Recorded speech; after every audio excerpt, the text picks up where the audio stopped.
Welcome to another episode of the Apex Perspective podcast. Today I have with me Barry Coffing, who is a multiple-time entrepreneur in the entertainment space. He started off his career as a producer and a music composer. But Barry, can you tell me a little bit more about your background from your perspective, why you chose to go down this particular industry, and what led you to what you're doing today? It's like it's a choice. I accidentally ended up like most people in the entertainment business. I grew up in a very musical family. My brother, my sister, and I all graduated from the high school for the performing visual arts in Houston. My mom sang, my dad sang. I didn't know everybody couldn't sing. Graduated high school, had bands, was singing jingles, doing everything I could do. I ended up running into a guy named Steve Tyrell, who was working with Barry Mann. They had a company in LA, a big production company, and my name came up. And so I flew out to LA and ended up working with them for 10 years, writing songs for film and TV. I'm an Emmy loser, and I've written 200 songs for film and TV.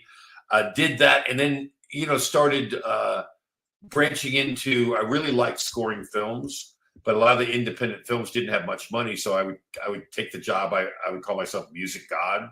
So I would be the music supervisor, write their songs, be the music editor, and score the movie, so that I could afford to take a month off to do it and still afford to live in LA. And then I got into that part of it. I went out there to be a rock star. I got a record deal on Warner Brothers in Asia that didn't do very well. I had my own label distribution deal on Sony. Another thing that was a great adventure, but successful in terms of experience, but not money. And then I've done bad publishing deals with multiple big things. So I did all the be an artist stuff. And then I really found that I liked being in the studio and writing and stuff better. And then I drifted into music supervision. And that's when I basically started a company called musicsupervisor.com. And I basically took the two parts of the world I knew, writing songs for movies and needing songs for movies, and put them together. And very interesting. And just a regular marketplace, but I knew both things so well that I was able to really function completely in that. And my elevator pitch is we currently represent 20,000 labels and libraries from 79 countries around the world.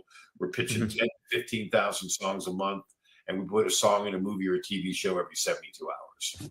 Right. And I have had this experience many times where a lot of entrepreneurs, the best entrepreneurs, have wealth experience in those two different industries or in one industry before they start the company in there. What I was curious about, what was the gap you identified that really made you think that this was an actual opportunity to combine both the songs for the movies and then, of course, the marketplace itself to sell it?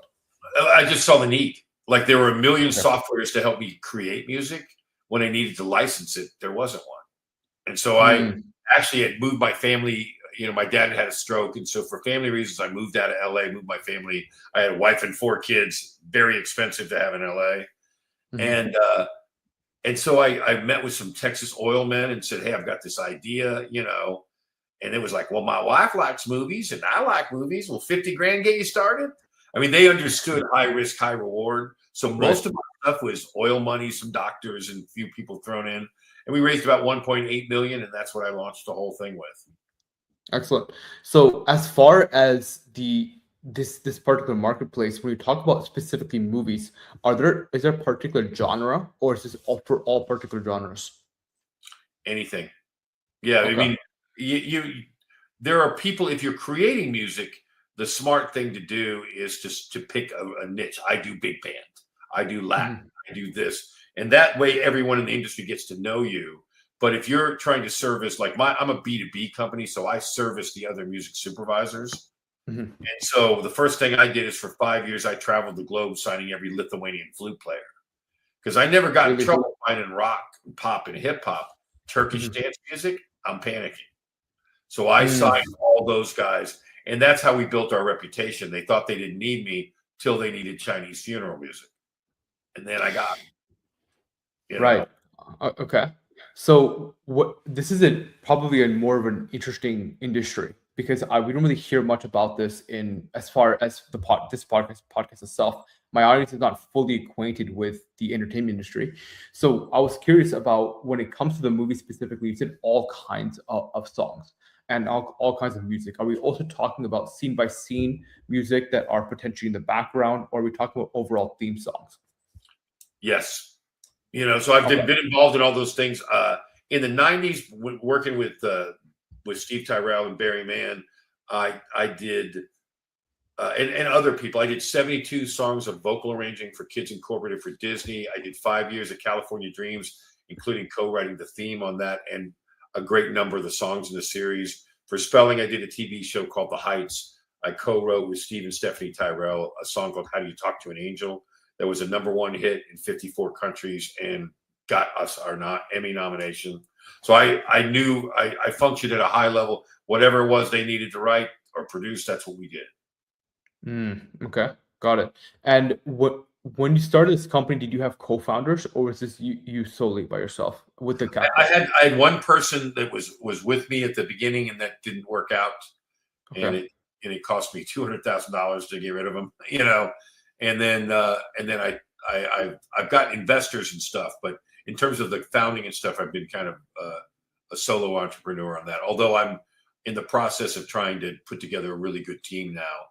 I think to grow it, I need to quit being worried about that kind of person and really scale it up. Right. With the scale with what you're doing, it probably does require a team to delegate. I have a question for you on that regard. With this scale, how do you think you're going to be approaching hiring specifically? The best thing that we do, we have a really good internship program, and a lot of students from Berkeley, USC, NYU, and like we just finished one of them. It's funny, we get about 20 really good, we get a lot of interns, but we take about 10 to 20. So we took 20, but by the end of 12 weeks, we're left with 4 that really, because a lot of times the hard thing about college is I really disagree with waiting till your senior year to go try it out. Like what you're doing already is really smart. Go in there and get in the real world, because 50% of our guys look at the job and we train them how to be music supervisors, and they go, I don't even want to do this job. This isn't what I thought it was.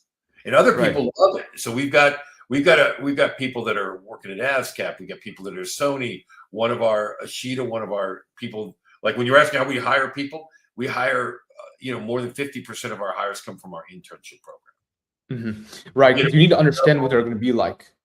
How they're actually going to function. Do they understand the mechanics of this industry? Do they understand the mechanics of this role specifically? Well, they all come in with $100,000 of I know the basics. That's not what it's about. It's what do you do when the bullets are flying? Execution. Execution. There's a big difference between education and execution, which is probably the reason why I started this podcast, in fact. So coming from that perspective, you're going to be focusing on really, in terms of scaling, you're going to have to delegate these processes out. It's very interesting how you can approach it with the internship program. As far as really the long term, when it comes to this particular marketplace, how does it actually really work? Firstly, how does it work? Is it just an online platform? How does the entire process work? So my theory was, I thought I was building a software. I built a $1.8 million search engine, so a music supervisor or an advertiser or a guy working on a TV show could log in at midnight and go, I want a rock song mid-tempo with a male vocal that sounds like that band Oasis from the 1990s. It's kind of sad, but has birthday in the lyric, and I need it in Portuguese, and it has to have acoustic guitar. Ding, ding, ding. So we built a state-of-the-art custom search engine for that job. Got it. And then all it did was tell you in 15 seconds I didn't have the music. So then 5 years of traveling the globe, signing everybody up. We didn't even start doing any kind of numbers till we had 6,000 songs. People don't understand. They don't know how much. We're at over 320,000 now. Wow. Okay. So we've got, and again, people misunderstand the difference between independent and amateur.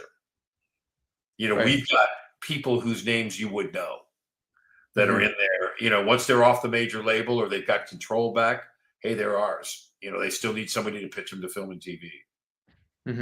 So you had to get 6,000 people before, or 6,000 pieces of music before you could start actually selling. Well, we were trying to, but we just didn't. We didn't have the horses to run the race. Is it due to the fact that there's a lot of nuances on what people are looking for in these movies? Is that really the main reason? Yeah, people act like I'm going to get buried in your catalog. I'm going, you wish. You've got 300,000 songs. You say vocal or instrumental. I want a vocal tune. Now I got 200,000. Male or female? Oh, female. Now I got 75,000. Oh, hip hop? Crap. It doesn't take much to get it down to 5 or 10 songs.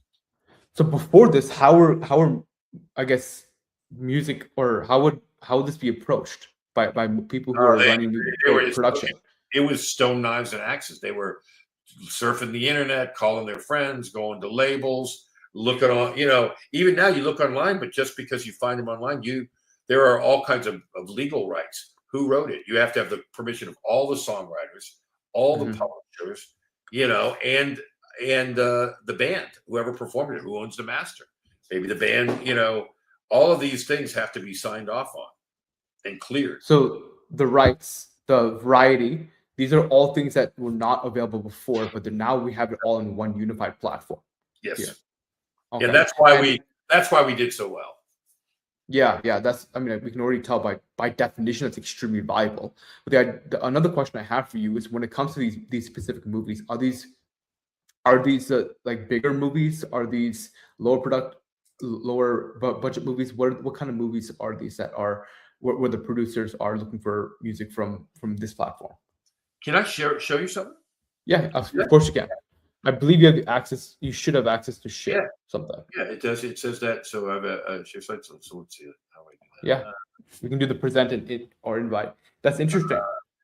Yeah, It's want me to upload it. I didn't know if I want. Can I just show my screen? I guess. you should be able to present or invite. That's what should allow you to do. And share screen works for good. Yeah. Perfect. Screen. Yeah, that Oh, I get it. Now I can see what I'm doing. awesome. I'll show you. Like, I can answer this question. They say a picture paints 1,000 words. Yeah, there we go. Here's your 1,000 words. These are our clients. Wow. Okay. So we do background music. We have 80,000 songs that we supply background music to 200 Italian grocery stores, Swedish eyeglass huts, all the Walmarts in Chile. All these TV networks and production companies are working with us, whether they know it or not. We're doing ads. Very interesting. Everything from KFC commercials in Australia to B of A things here to Quaker Oats in Canada. We had a song in Green Book. We had one in Complete Unknown, two in Doubt, two in Blindside with Sandra Bullock. We had the end title song in Spider-Man Metaverse, the opening title song in Venom. A bunch of songs, obviously, in Shameless and Pretty Little Liars. Chris Miller is a great supervisor. He uses us a bunch. And so we're all going back in and putting new songs in China Beach back in the day. I did a movie called Man in the White Van, a true story about a serial killer in Florida. And, we supplied a bunch of music for that. And then I also licensed the Doobie Brothers Black Water and some other stuff. I Think I Love You from the Partridge Family. Major movies. Yeah, major movies, major production budgets. Yeah, so we're doing that kind of stuff. How do I stop here? Am I done? Right.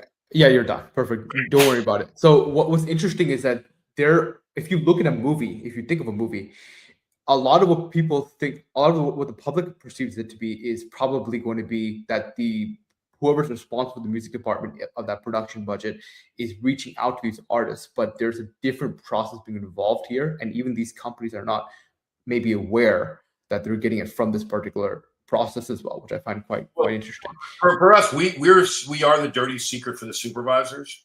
Yeah. But they have friends, they go to bands. Some of these guys are incredible music freaks, and then there's things that you go, hey, let's just write this one, or like I've got a movie I'm talking about doing a Western, and we're trying to do some pre-records before we can shoot. We want to have, like, there's a campfire, and it's kind of a comedy. We're trying to have, a guy and two girls that are Mormons that are, singing folk songs as we walk past them, things like that, And we have to have those things pre-recorded to shoot too. Yeah, so you've achieved a lot of success thus far. I'm really curious of what is the long-term vision with this? Well, so with the search engine, we have a search engine. We're able to find music at a level most people aren't, and with details you can't imagine. Right. Show me like we had an advertising agency come in. Show me every song with whiskey in the lyric. In 5 seconds, I went, here's 512. So wow. It takes the job of being a music supervisor to just the fun of listening to it. You don't have to track things down. Most of our guys are independent, so we have the rights to act as their agent. So we can negotiate on their behalf, sign the deal, do the whole thing. They all know in one go. Yeah, one-stop shop. And that's what makes it different. Yeah, I've got Matthew Knowles. I've got some of Beyonce's dad's labels and things like that. Those things we have to call on, you Right. know, but everybody expects that to take a minute. Right. And I mean, a traditional process would be probably weeks and weeks and weeks, or maybe It months and months takes and some months. time. Yeah, How fast can this go with this process? a minute, two. Like we have a robot that can do it instantly. And we also, Yeah. but that's the way we thought it would work. What really happens is we've got a whole team in LA and a team in Europe when one's sleeping, the other one's up. And we'll have guys that go, "Hey, I've got a deadline in 2 hours. Can you fill me a folder? Here's the Very director's interesting. note." So our people Yeah. will log into their account, do that for them, or they'll have their assistant do it. They can log in and do it themselves. We can do it for them. We'll do it any way they want. Right.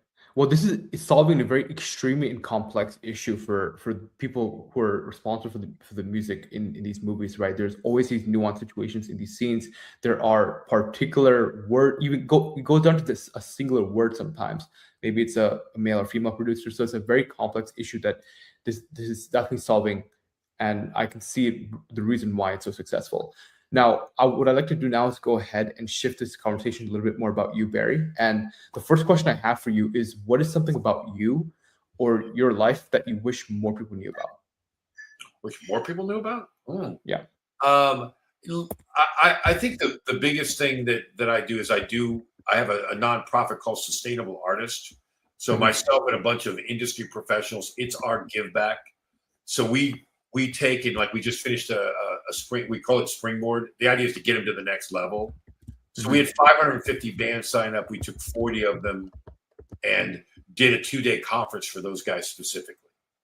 Mm. And then we took 20 of the bands on tour. So they did 5 dates. But the idea is to take talented people. They don't do the artist development at the label level like they used to. And so there's one of the things I always tell artists is people act like musicians and artists are not good businessmen. They're entrepreneurs. Mhm. Only my Yeah. joke, only an artist or an entrepreneur would work for 16 hours a day for free for a dream. Businessmen don't Yeah. do, you know. And Yeah. so in fact, there's a theory that entrepreneurship should get them out of the business department and stick them in with the arts because they have much Yeah. more in common with us. You know, one of the things Yeah. I tell these artists is you are an entrepreneur, whether you know it or not, whether you like it or not, whether you believe it or not. You better have an Agreed. elevator pitch. Yeah. What kind of music does your band do? You got from floors 2 to 7 to tell me.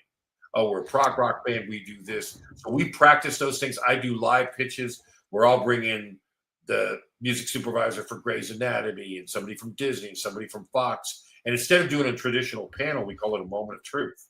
All right, you think your Mhm. songs belong in the movies? 1 minute of one song. What do you want to play for the panel? Track 4, Mhm. let's put it on. We've got 30 people placed in movies from our live pitches.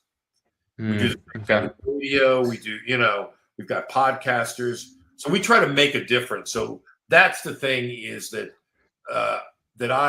there's the arts are under an assault now like they've never been. In the United Yeah. States, we don't represent artists, or our government has never done much for us.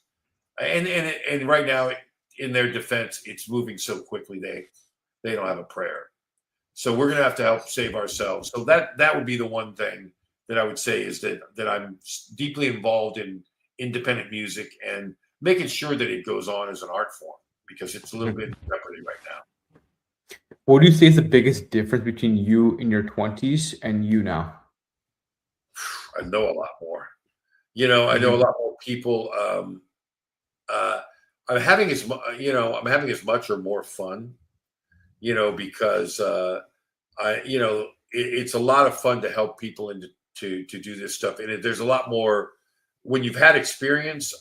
When I notice a young manager from an older manager, the older manager is doing better than the younger manager. Mhm. And it's not an energy thing. One of the things is you find that like, the metaverse. I love the metaverse. Well, I loved it when it was Second Life too. When you get old enough, you're seeing like the Mark Twain quote, history doesn't repeat, but it often rhymes. You're Mhm. seeing things a second time. So me in my 20s is seeing this stuff again, or my 30s, I saw the first, immersive, it's going to be everything. Not quite, but now the second time around, it's getting a little more, and we're better able to see these things. Mhm. So that's the thing, is I've had some experience with it. If you have 2 hours on the weekend and you can do anything and it cannot be work, what are you doing? Oh Lord. Gosh. Um, I'll be honest with you. I'm almost always working. Like I used a Okay. weekend to catch up, and I have these books. My wife calls them my beautiful mind books. So while I've got these companies going, I have this crazy other dream that I'm developing on the side. So serial entrepreneur. You know, I can I have so see. I much can see. fun. I love going to work every day, so it doesn't feel like work. Okay. Do you have any? Is there any particular hobby that we don't know about, or is it just work for you, or You is know, work a hobby?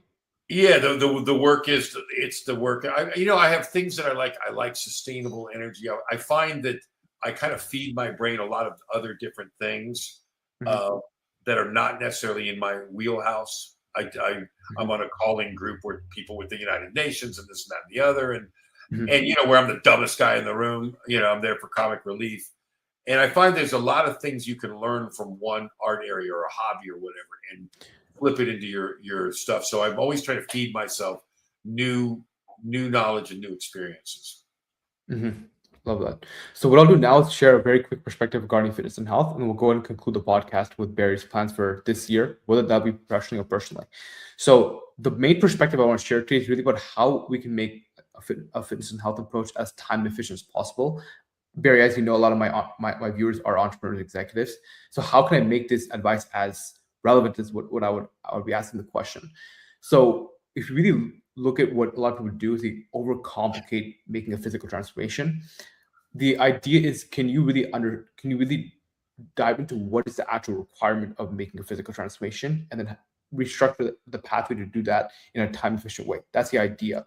So if you look at the main driver behind a successful physical transformation, you look at PubMed, the Institute of Health, it's one thing specifically. It's your ability to create a negative energy balance, which is just getting the right amount of movement and then having the right calorie intake.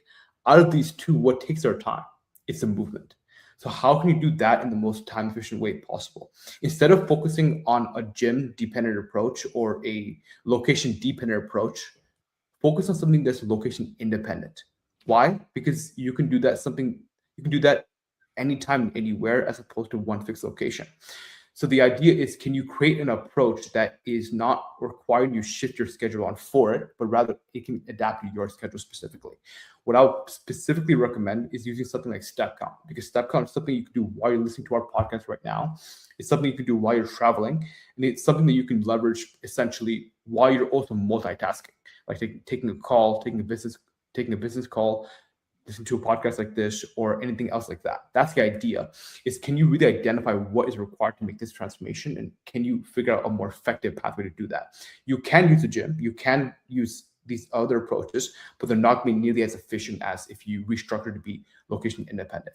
And step count is actually what I personally leverage to actually lose over 70 pounds myself and keep it off. So hopefully that gives a different perspective as to what you can do and what's in your toolbox to make this happen. And that's really the idea behind why I did this, why I'm doing these 2 minute segments. So what Well, I'll do now, I'll give you a counter move.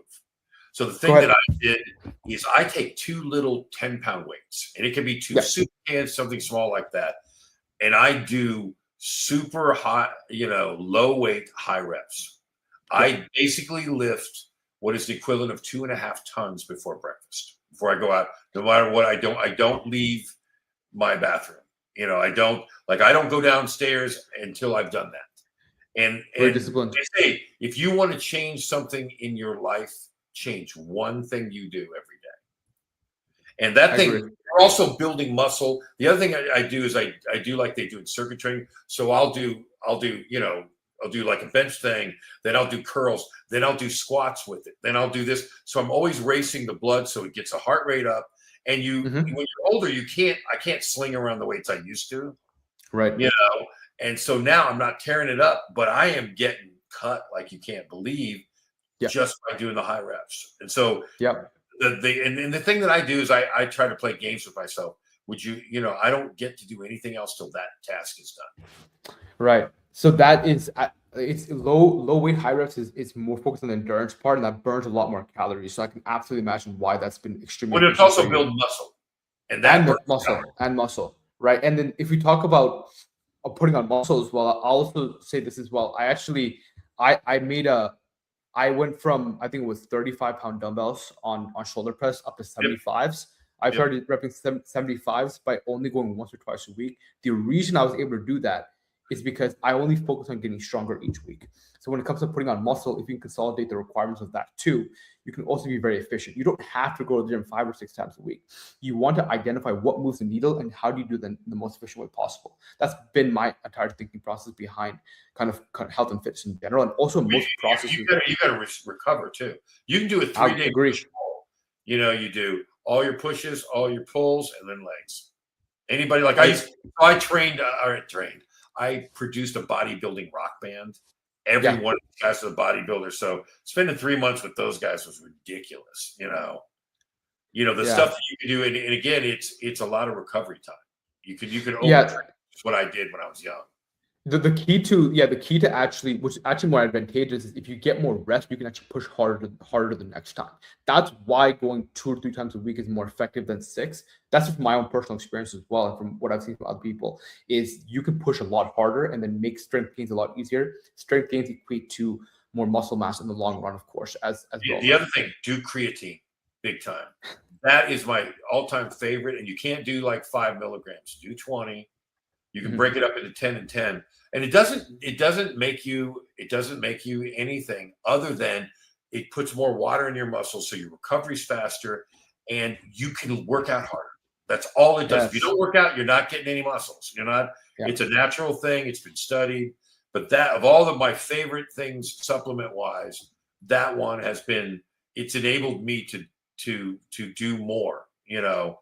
Absolutely. And not beat myself up as much. Or feel like so what we'll do now is shift the conversation to more about what your plans are for this year. Is that whether that's going to be professionally or personally? Professional. So here's my crazy thing. I want to take everything that I've done, and I'm going after Spotify. I want to do a music discovery platform. I'm going to take the search engine we have is second to none. And I found a way where I think I can pay the creatives 10 times more than anybody else in the marketplace. So I'm down. I'm looking to raise $500,000 to have a revenue generating beta. Then I'll do a $5 million pre-series A. Then I'm going for the gusto. But I'm cocky enough that I will wager my other company on it. I've looked at it, and it's something we need, and it's something I'm looking to do.